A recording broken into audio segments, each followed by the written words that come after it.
Metre चलने के बाद अपने बापूजी से, अपने पिताजी से मिलता है, जो उसे 5/8 भाग चाल से चलने को कहते हैं। एक बालक चलना शुरू किया यहां से। एक बालक 60 किलोमीटर चलने के बाद, 60 किलोमीटर चला, यहां पर उसके पिताजी मिले। पिताजी बोले बेटे तेरी टांग टूट जाएगी, धीरे चल। तो पिताजी उसके यहां पे मिलते हैं स्टार पे, पिताजी कमांड देते धीरे चल। तो बच्चा अपनी स्पीड को नॉर्मल का 5/8 कर देता है, 5/8, जिसकी वजह से वो डेस्टिनेशन पर 69 मिनट लेट पहुंचता है। कितना लेट पहुंचता है? 69 मिनट लेट पहुंचता है। समझ में आया? यानी कि बच्चे की अगर नॉर्मल स्पीड 8 थी, अगर पहले हमारा बालक 8 की स्पीड से चल रहा था, तो यहां पिताजी मिले, पिताजी ने बोला धीरे चल जा वरना टांग तोड़ दूंगा। तो यहां पे 60 किलोमीटर चलने के बाद पिताजी मिले, तो अब वो चलने लगा 5 की स्पीड से। जहां सी बात है, स्पीड कम कर दी तो लड़का जो है डेस्टिनेशन पर 69 मिनट देरी से पहुंचा। पहला केस।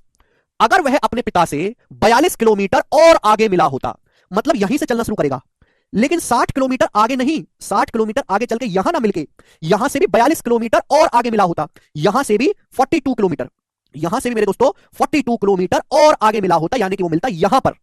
अगर वो पिताजी से 60 किलोमीटर बाद ना मिलके 42 किलोमीटर फर्दर, 42 किलोमीटर और आगे मिलता, तो पिताजी यहां मिलते। अब पिताजी बोल देंगे धीरे चल वरना निकालू कट्टा, तो लड़का धीरे चलना शुरू करेगा। वो लड़का अपनी स्पीड को 5/8 कर देगा। लेकिन अब वो केवल 48 मिनट की देरी से अपने गंतव्य पर पहुंचता है। यानी कि पिताजी की जो मुलाकात हुई है बेटा की बार, वो 60 किलोमीटर पे नहीं हुई है, 60 से 42 किलोमीटर और आगे हुई है। यानी कि लड़का यहां भी अपनी नॉर्मल स्पीड से चल रहा है 8 से, लड़का यहां भी अपनी नॉर्मल स्पीड से चल रहा है 8 से। पिताजी मिले यहां पर, पिताजी बोले बेटा स्पीड को कम करो, लड़के ने अपनी स्पीड कम कर ली, स्पीड कर लीजिए 5। समझ में आया? आप बोलोगे हां जी सर। तो पूछा उस बालक की चाल, बालक की चाल मतलब यूजुअल स्पीड आपको बतानी है। क्या बतानी है? लड़के की यूजुअल स्पीड आपको बतानी है। समझ में आया? आपके सामने दो अलग अलग केस हैं, पहला केस है, दूसरा केस। दोनों ही केसेस में, पहले केस में लड़का 69 मिनट लेट है, दूसरे केस में 48 मिनट लेट है। तो टाइम में गैप कितने का आया है? पहले 69 मिनट की देरी से पहुंच रहा था, बाद में 48 मिनट की देरी से पहुंचा है, तो दोनों में गैप कितना आया है? 21 मिनट का। ये 21 मिनट का गैप क्यों आया है बताओ, यही मैं आपको समझना चाहता हूं। देखो बेटे, 60 किलोमीटर चलने के बाद पिताजी मिले, लड़के ने अपनी स्पीड को कर दिया 5। 60 किलोमीटर चलने के बाद पिताजी मिले हैं, लड़के की अगर नॉर्मल स्पीड 8 है, तो 8 से लड़के ने स्पीड को कितना कर दिया? 5। यानी कि इसके बाद जो है बच्चा 5 की स्पीड से ट्रैवल कर रहा है। बच्चा कितने की स्पीड से ट्रैवल कर रहा है? 5 की स्पीड से। कितने की स्पीड से ट्रैवल कर रहा है बच्चों? 5 की स्पीड से। आप बोलोगे हां जी सर बिल्कुल सही, 5 की स्पीड से ट्रैवल कर रहा है। अगर गौर से देखा जाए, गौर से, तो यहां पर टाइम में कोई गैप नहीं बनना भाई। यहां तक तो सारी कहानी सेम है। अगर आप गौर से देखो, गौर से तो भाई यहां तक तो बच्चा सेम केस है, यहां तक तो सेम केस है मेरे प्यारे। अगर आप यहां तक देखो तो सेम केस है, 60 किलोमीटर नॉर्मल स्पीड से गया, कोई दिक्कत नहीं। अगर आप देखो तो यहां बच्चे ने अपनी स्पीड को 5 कर ही दिया है, यहां भी कोई दिक्कत नहीं। सारा प्रॉब्लम हुआ है इस 42 किलोमीटर की वजह से, सारा प्रॉब्लम हुआ है इस 42 किलोमीटर की वजह से। ठीक है ना? अगर आप इन दोनों केस में कंपैरिजन करो तो पता चलेगा सब कुछ सेम है। प्रॉब्लम केवल इस 42 किलोमीटर की वजह से आया है। आया कि नहीं आया? भाई मुझे बच्चे की नॉर्मल स्पीड निकाले, बच्चे की नॉर्मल स्पीड है ये, मुझे बच्चे की नॉर्मल स्पीड ये निकाले, ये है यूजुअल स्पीड, यूजुअल 8 मिनट। भाई यहाँ 60 किलोमीटर पे पिताजी मिले, उसके बाद तो लड़का 5 की स्पीड चलाई, 5 मिनट की स्पीड है। यहाँ पिताजी 42 किलोमीटर आगे मिले, तो यहाँ 8 की स्पीड है, उसके बाद 5 की करी है उसने। तो देखो अगर मैं गौर से देखूं तो स्पीड, ये स्पीड 5 है, ये 8 है बेटा, स्पीड 5 है 8, तो टाइम का रेशियो रिवर्स होना चाहिए, उल्टा टाइम का रेशियो रिवर्स होना चाहिए, 8:5। आप बोलोगे हाँ जी सर बिल्कुल सही। भाई अगर यहाँ स्पीड 5 है 8 है, तो स्पीड का रेशियो 5:8 है, तो टाइम का रेशियो उल्टा लगना चाहिए। अगर यहाँ 8 मिनट टाइम लगा तो यहाँ 5 मिनट टाइम लगा है। टाइम में गैप आया कितने का है? टाइम में गैप आया है बेटा यहाँ पर, सॉरी, टाइम में गैप आया कितने का? 21 मिनट का। टाइम में गैप आया कितने का मेरे दोस्त? 21 मिनट का। आप बोलोगे हाँ जी सर बिल्कुल सही, कोई प्रॉब्लम नहीं है। भाई यहाँ टाइम में कोई गैप नहीं आएगा, यहाँ भी सेम टाइम लगेगा, टाइम में अंतर आएगा केवल यहाँ पे। पहले 69 मिनट लेट हो रहा था, 48 मिनट लेट हो रहा है, टाइम में गैप आया 21 मिनट का। यहाँ टाइम 8 मिनट लगा, यहाँ टाइम 5 मिनट लगा है, तो टाइम में गैप कितने का है? 3 मिनट का। तो यानी कि 3 यूनिट की वैल्यू ही 21 मिनट के बराबर है। अगर 3 की वैल्यू ही बच्चों 21 मिनट के बराबर है, फिर आप ऐसे भी लिख सकते हैं, थोड़ा और सिंपल वे में लिख के बताऊं। भाई पहले समय लग रहा था 8 मिनट, सेकंड केस में लगा 5 मिनट, तो टाइम में गैप कितने का? 3 मिनट का। जबकि टाइम में गैप है कितना? 21 मिनट का। 3 की वैल्यू 21 मिनट है, 7 गुना। तो बताओ यूजुअल स्पीड निकालनी है ये वाली, तो सेकंड केस में टाइम कितना लगा? 5 मिनट, तो 5 की वैल्यू भी 7 गुना आएगा, 35 मिनट, 35 मिनट। यानी कि मैं ये कह सकता हूं मेरे प्यारे भाई कि जब ये बंदा 42 किलोमीटर जाता है 42 किलोमीटर अपनी नॉर्मल स्पीड से, तो इसको 35 मिनट लगता है। कितना समय लगता है? 35 मिनट। मिनट को आवर में कन्वर्ट करना है तो 60 से भाग देंगे, यानी कि 7/12 घंटे लगता है मेरे प्यारे भाई। तो उसकी स्पीड कितनी आएगी? 7 छिंग 42 और 12 छिंग 72, यानी कि 72 किलोमीटर पर आवर लड़के की यूजुअल स्पीड है। और यही सवाल का आंसर है, पहला ऑप्शन। 5 मैंने 2 बार इसलिए लिखा जिससे कि मैं आपको समझा पाऊं, इसलिए मैंने लिखा है। पहले केस में हो क्या रहा है? पहले केस में 60 किलोमीटर चला 8 की स्पीड से, फिर लड़के ने स्पीड 5 कर दी, 5, तो मैंने 5 को 2 बार लिखा जिससे कि मैं आपको दोनों केस में कंपैरिजन दिखा पाऊं। अदरवाइज कोई मतलब नहीं है उस बात का। समझ में आया बेटे? ये हुआ है मेरे प्यारे बच्चों, कोई परेशानी इसमें? तो लड़का 42 किलोमीटर जाता है, लड़के की नॉर्मल स्पीड कितनी है मेरे दोस्तों? लड़के की नॉर्मल स्पीड है 8, तो समय लगेगा 5 मिनट, 5 किलो 35 मिनट है, 35 मिनट को आवर में 7/12 लिखेंगे। बहुत अच्छे से और बेसिक्स में समझाया है, सभी को समझ में आया ना?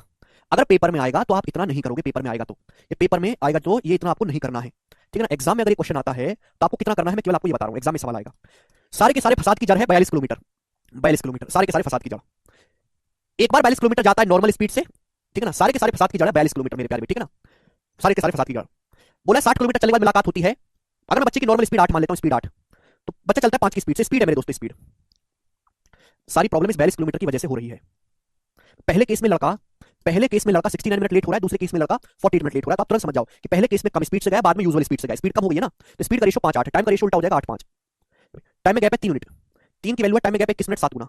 तो सेकंड केस में टाइम निकालेंगे 5 5 के लिए 35 मिनट, बाकी का आपको ध्यान ही नहीं देना है। 35 मिनट का मतलब होता है 7/12 घंटे। 7/12 घंटे में 42 किलोमीटर जाता है, तो स्पीड आ गई 72। बस आपको पेपर में इतना लिखना है और इतना तो करना ही पड़ेगा, और कोई रास्ता आपके पास नहीं है।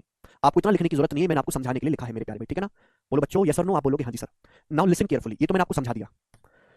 अगर इस सवाल में स्पीड ना पूछकर, अगर इस सवाल में स्पीड ना पूछकर ये पूछ लेता उस बालक द्वारा चली गई दूरी, बालक द्वारा चली गई कुल दूरी आपसे पूछ लेता, तो इस सवाल को कैसे करते? अगर स्पीड ना पूछ के डिस्टेंस पूछ लेता तो कैसे करते? ऐसा नहीं कि अगर आपको डिस्टेंस पूछी गई है तो आपको स्पीड निकालने की जरूरत पड़ेगी, मैं डायरेक्ट डिस्टेंस निकाल के दिखाऊंगा। हम यहां पे मेथड इस्तेमाल करेंगे शिफ्टिंग का, हम यहां पे शिफ्टिंग का गोरा गोरा मेथड इस्तेमाल करेंगे शिफ्टिंग का। थोड़ा सा दिमाग लगाइएगा, मुश्किल है, पर अगर दिमाग लगाओगे तो कर पाओगे। ध्यान से सुनिएगा। पहला केस, एक लड़का चलना शुरू करता है, चला 60 किलोमीटर। 60 किलोमीटर चलने के बाद पिताजी मिले, पिताजी बोले धीरे चलो, लड़के ने धीरे चलना शुरू किया, लड़का पहुंचा 69 मिनट लेट, लड़का पहुंचा 69 मिनट लेट। पिताजी की मुलाकात हुई यहां पे।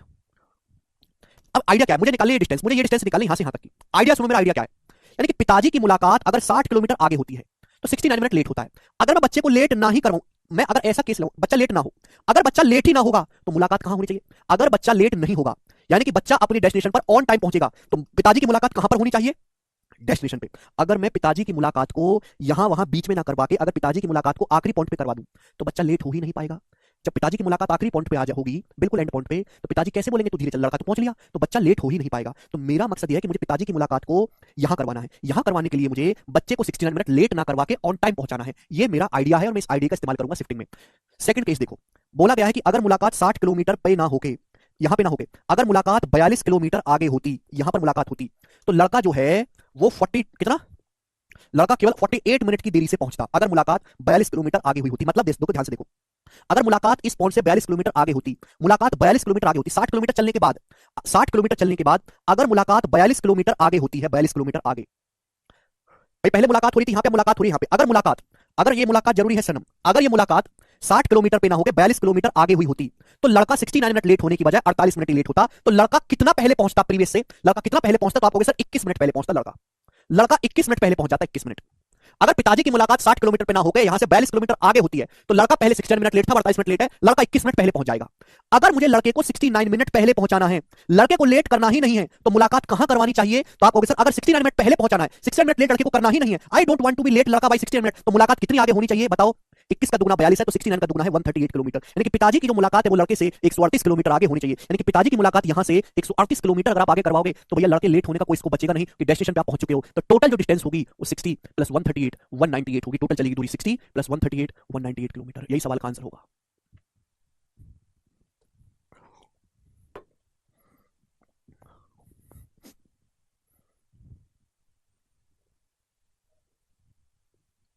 मेन सवाल है रुपेश,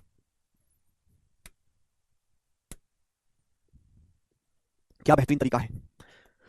एक